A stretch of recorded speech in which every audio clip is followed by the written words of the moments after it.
ఈ అంజనీ బాలకృష్ణ గారి జన్మదినాన్ని పురస్కరించుకుని నేను అమ్మ చనిపోయినప్పుడు 2017లో తన గురించి రాసిన కొన్ని పంక్తులని మీతో పంచుకోవాలనుకుంటున్నాను. అమ్మా నీ ఔన్నత్యం ఆసేతు హిమాచలం. డాక్టర్ బాలకృష్ణయ్య గారి ధర్మపత్నిగా ఆయన ఆశయ సాధనలో సహకరించడం నీ అభిమతం. దానిలో భాగమే ఎంతో మందికి నీవు అన్నపూర్ణవై నిలిచిన వైనం. సహజమైన నీ ప్రేమ హృదయం సమాజపు మాలిన్యానికి ఎంతో దూరం.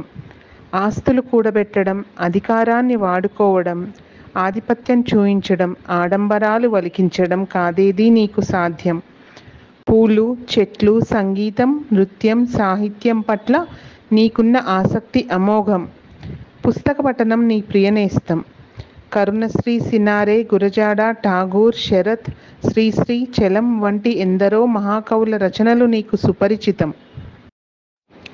నీ మంచితనాన్ని చేతగానితనం అని అభివర్ణించిన వారి పట్ల కూడా నీవు కురిపించిన మర్యాదపూర్వకమైన ప్రేమాభిమానం ఇంకే మానవుడికి కాదది సుసాధ్యం. ఆపదలో ఉన్నవారికి మూడో కంటికి తెలియకుండా నీవు అందించిన అభయహస్తం.